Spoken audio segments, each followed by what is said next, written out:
안녕하세요, 주호랭입니다. 오늘은 이제 공장에서 반드시 확인해야 할 내용들에 대해서 한번 살펴보려고 하는데요. 실제 공장과 협상을 할 때 이런 내용들은 짚고 넘어가시길 바라겠습니다. 먼저 첫 번째로 OEM 생산이 가능한지, 제가 아마존에서 판매하는 방식이 PL 방식이에요. PL은 내 브랜드 로고나 상표를 넣어서 이 제품이 생산이 되어야 해당 상표로 판매를 할 수가 있습니다. 이제 아마존에서 PL로 판매하시는 분들에게는 반드시 필요한 점이니까 꼭 물어봐야 할 내용 중에 하나입니다. 두 번째는 제품의 구성이 어떠한지 요거를 확인하셔야 되는데, 경쟁 업체에서 판매하는 제품과 구성을 똑같이 해서 만들어 줄 수 있는지, 아니면 비슷하게라도 만들어 줄 수 있는지, 요런 것들을 확인하시는 게 좋고요. 기본적으로 이제 PL에서 성공을 하려면 판매가 가장 잘 일어나는 베스트셀러 경쟁 업체와 제품 구성을 비슷하게라도 한 다음에 그 경쟁 업체가 갖고 있지 않은 차별성을 여기에 추가를 해야 합니다. 예를 들어서 경쟁 업체가 갖고 있는 동일한 구성에 해당 제품하고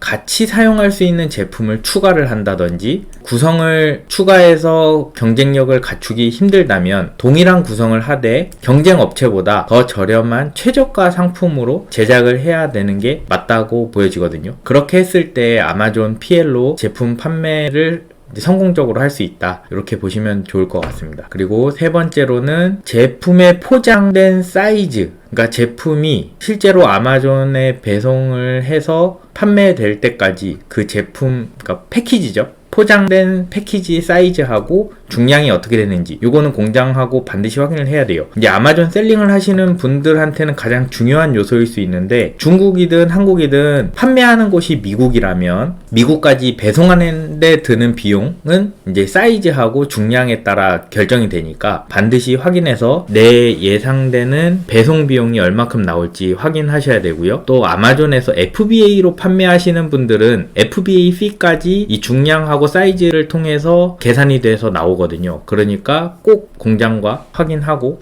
물어보셔야 됩니다. 그리고 네 번째는 패키지 박스는 내가 별도로 제공을 해야 하는지, 아니면 내가 디자인만 주면 공장에서 제작을 해줄 수 있는지. 어떤 공장들은 제품 자체만을 생산하고 패키지 디자인이 없는 공장도 있습니다. 그리고 PL로 판매하는 셀러라면 내 브랜드나 로고가 상표에 들어가게 하는 이제 제품 패키지가 필요합니다. 물론 공장에 디자인 팀이 있는 공장이면 자체적으로 내가 주문할 제품의 패키지 디자인을 주고 한 번에 제작을 해달라고 요청할 수가 있겠죠. 이렇게 하면 자연스럽게 최종 제품 단가에 패키지 비용이 포함되니까 비용이 그만큼 올라간다고 생각하시면 되고요. 패키지 박스나 통을 내가 별도로 제작하는 공장을 따로 찾은 다음에 해당 박스나 통을 보내주고 포장을 해달라고 하면 이제 패키지 비용이 그만큼 빠지니까 제작됐을 때 비용하고 이제 패키지 비용을 내가 별도로 했을 때 비용하고, 요거 두 가지를 확인을 하셔야 되고요. 꼭 생각하고 넘어가야 될 점이, 패키지를 만들 때 패키지 업체에도 MOQ가 있을 거예요. 그 MOQ 수량이 제품을 생산하는 MOQ 수량 대비해서 얼만큼 차지하는지, 요것도 같이 확인을 하시면 좋아요. 예를 들어서 제품 생산하는 MOQ는 500개다. 근데 패키지 업체에서는 뭐 패키지 박스를 뭐 1000개, 2000개를 만들어야 합니다. MOQ로. 그렇게 되면 내가 두 번을 발주할 수 있는 비용을 한 번에 하는 거기 때문에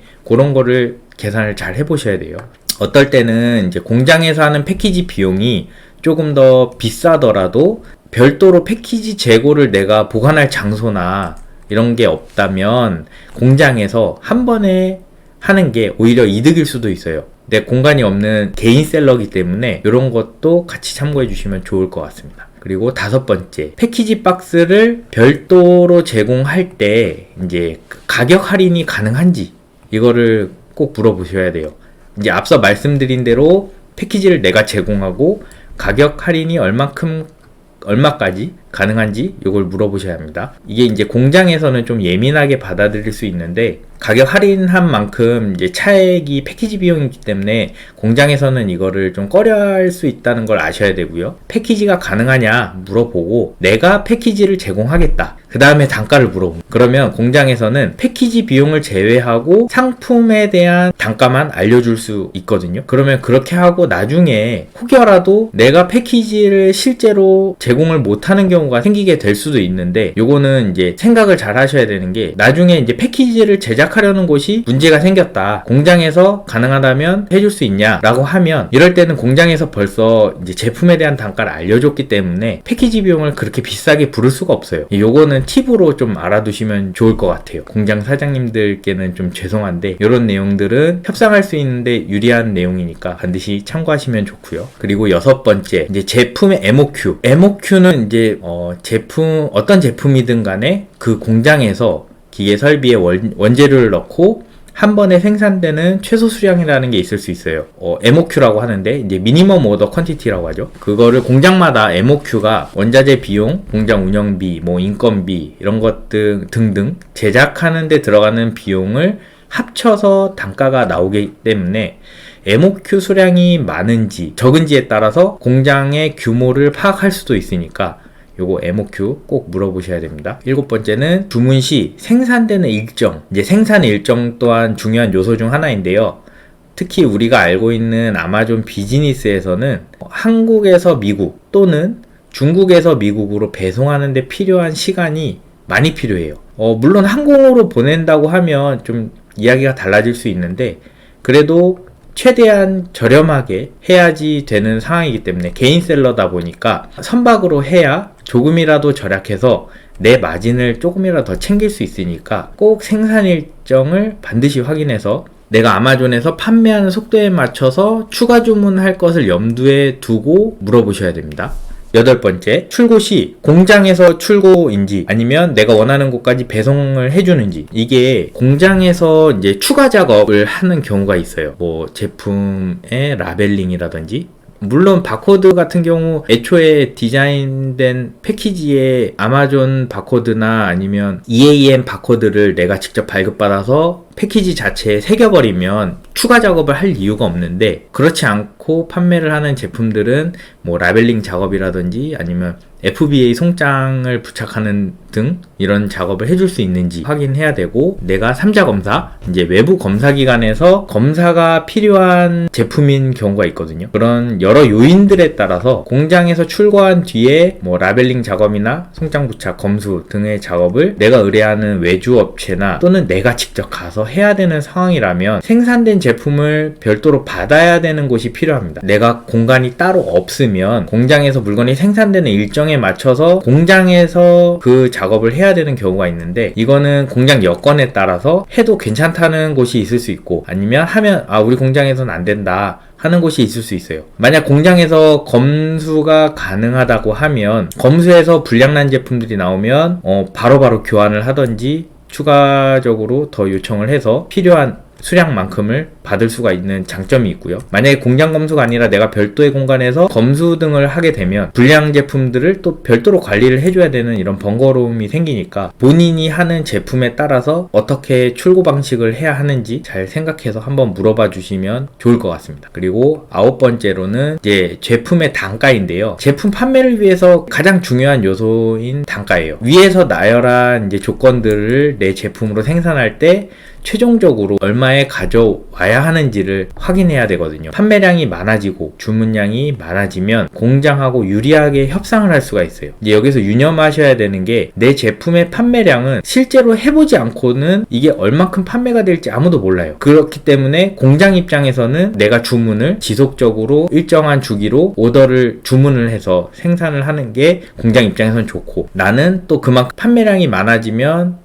이제 결국 나한테도 좋은 거기 때문에 이제 공장하고 잘 이야기를 해서 이제 좋은 가격으로 제품을 생산하는 게 중요합니다. 그러니까 공장 입장에서도 판매량이 늘어서 지속적인 주문이 들어오면 이제 공장하고 셀러 모두 좋기 때문에 조율을 좀 잘 해보시면 좋고요. 이게 제 생각인데, 단가에 대한 협상은 경험이 좀 중요한 것 같아요. 공장을 한두 군데 찾아서 이야기해보면 그렇게 크게 와닿지 않을 수 있는데, 5군데, 10군데 이렇게 많은 공장들을 찾아서 이야기를 그만큼 많이 해보면 이제 본인 자신의 협상 기술이, 실력이 늘게 돼요. 그리고 더 좋은 조건의 공장을 또 찾을 수 있는 여지가 있기 때문에 여러 군데의 공장들과 많이 만나보고 해당 공장도 실제로 찾아가 보고 가서 어떻게 생산되는지도 한번 보고 실제로 봐보면 퀄리티 문제가 좀 이 공장이 그냥 공장 입구에서부터 확인을 할 수가 있을 거예요. 이 공장이 규모가 얼마큼 되고 이 공장에서는 내 제품을 믿고 맡길 수 있겠구나 이런 판단이 드실 테니까 공장은 최대한 많이 찾아보는 걸 추천드립니다. 마지막으로 이제 제품 불량 발생할 때 이제 공장에서 그냥 새 제품으로 교환을 해줄지 다음번 주문할 때 이제 그만큼 금액을 차감해서 주문을 받아줄지 제품을 아마존 FBA 창고에 입고시키기 전에 최종 검수를 할 거예요. 그때 불량품이 발생하면 공장하고 어떻게 해야 될지 미리 얘기가 안 돼 있다고 하면은 여기에서 나중에 공장하고 틀어지는 경우가 또 생기거든요. 서면으로 그 내용을 작성해서 명확히 하시는 게 좋습니다. 어느 공장이나 이제 불량률이라는 게 있기 때문에 첫 발주 시에 불량률이 너무 많이 생기면 두 번째, 세 번째 발주까지 이어질 때 이것들이 되게 신경이 많이 쓰일 거예요. 물론 첫 발주 때부터 뭐 100% 좋은 제품이 왔다 그러면 이제 두 번째, 세 번째는 크게 신경 안 쓰고 물건 보냈다가 나중에 이거 제품 문제 있다고 아마존에서 자체 환불 그런 게 들어올 수 있거든요. 불량 제품을 어떻게 할지 요거를 명확히 공장하고 이야기하는 게 좋을 것 같습니다. 내가 판매할 제품을 찾으면서 공장에 꼭 물어보고 확인해야 하는 내용들을 제가 10가지를 말씀드렸는데요. 이제 제가 말씀드린 것들은 기본적인 거니까 본인이 판매하려는 제품의 특성에 따라서 물어봐야 하는 내용이 좀 달라질 수도 있어요. 이제 위의 내용을 한번 참고하시고 내 제품에 이 내용은 더 추가를 해야 된다. 뭐 이거는 굳이 이 내용은 없어도 돼. 뭐 이런 내용이 있을 수 있으면 그때 본인의 제품 특성에 따라서 공장하고 잘 협상을 하시면 좋을 것 같고요. 마지막으로 제가 셀러분들한테 이 개념은 반드시 알고 짚고 넘어가야 된다 라고 하는 게 중국이든 한국이든 이제 공장하고 협상을 할 때 가격을 너무 깎으려고 하면 이제 공장 입장에서는 제품에 사용할 원재료나 다른 곳에서 그만큼 저렴하게 뭔가를 줄여야 될 거예요. 원가를 깎는 거기 때문에. 그래서 최종적으로 제품의 퀄리티가 떨어질 수 있어요. 이 개념은 제품이 퀄리티가 좋고 가격이 싸면 물론 좋겠지만 공장 여러 군데를 이제 저도 소싱을 해서 사입을 했을 때 가격이 떨어지는 만큼 퀄리티도 같이 떨어지게 되거든요. 그러니까 요거는 반드시 좀 기본적으로 알고 짚고 넘어가셔야 되고, 오늘 영상은 이제 공장하고 협상할 때 짚고 넘어가야 할 내용들을 좀 다루어 보았는데요. 결국엔 고객의 선택을 받는 것은 제품의 품질이 좋고 가격이 저렴해야 된다. 이거를 잊지 말고 제품 소싱을 하시기 바랍니다. 공장과 협상 시 확인해야 할 내용 오늘 여기까지 하겠습니다. 시청해주셔서 감사합니다.